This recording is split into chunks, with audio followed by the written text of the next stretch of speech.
మీరు ఎందుకండి డబ్బులు తీసుకున్నారు? రాఘవే, నువ్వు డబ్బులు ఎందుకు ఇచ్చావు? మీరు డబ్బులు ఎందుకు ఇచ్చావు తీసుకున్నారు? మీరు డబ్బులు ఎందుకు తీసుకున్నారు? ఆ చేతిలో ఉన్నదేంటి?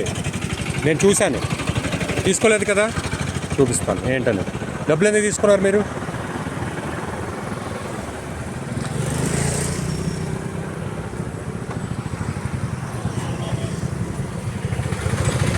ఏంటి మొబైల్ పక్కన ఈయన డబ్బులు పెట్టుకొని మీరు హ్యాండ్ చూపించండి, హ్యాండ్ చూపించండి, హ్యాండ్ చూపించండి, హ్యాండ్ చూపించండి, హ్యాండ్ చూపించు, నువ్వు చూపించు.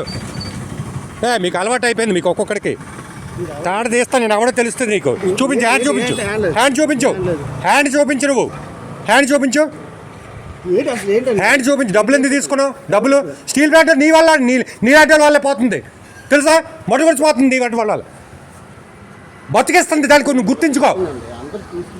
అందరు తీసుకునేదా? ఎవరెవరు తీసుకున్నారు చెప్పు, ఎవరెవరు తీసుకున్నారు చెప్పు, ఎవరు తీసుకున్నారు? చూపించు, నువ్వు చూపించు, నువ్వు ఫస్ట్ చూపించు. ఏం పేరు నీ పేరు? ఏం పేరు? ఏం పేరు నీ పేరు? ఏం పేరు మీ పేరు? మీ పేరేం పేరు?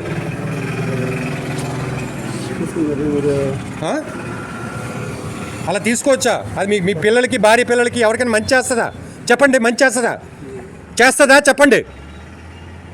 స్టీల్ ప్లాంట్ ఈరోజు నానా సంఖ్యలు లేకపోవడానికి కారణం మీలాంటి వాళ్ళు తెలుసా? నువ్వు ఎంతమందికి ఐరన్ వదిలేస్తున్నావు వెళ్ళగా ఎవరికైతే తెలుసు. మరి ఎందుకు చూపించలేకపోతున్నావు నువ్వు?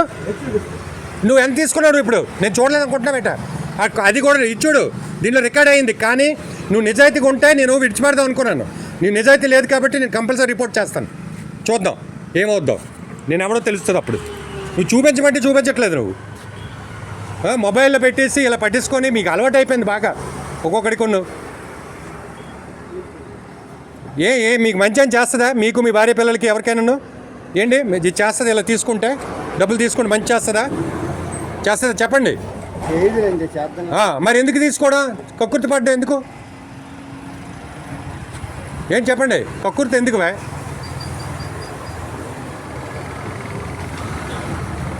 నువ్వు అది చూపించలేదు కానీ నీకు తగిన శాస్తి జరుగుతుంది. చూడు, ఇది కనితి చెక్ పోస్ట్ అండి.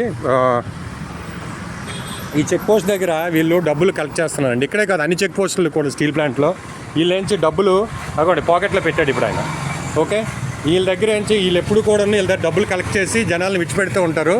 ఒకరోజు ఇదే విధంగా ఒక డబ్బులు ఇవ్వలేదని ఇక్కడ ఒక ట్రక్ బ్యాక్ పంపించారు. అదే వచ్చి ఆ వెనక్కి తిరిగిపోతే వెంటనే ఇమీడియట్గా నేను పోలీసులకి కంప్లైంట్ ఇచ్చి ఈలోగా వాళ్ళు క్రేన్ తీసుకొస్తే దాన్ని అందరినీ మేము సాయం చేయడం వల్ల అది బయటకు వచ్చింది.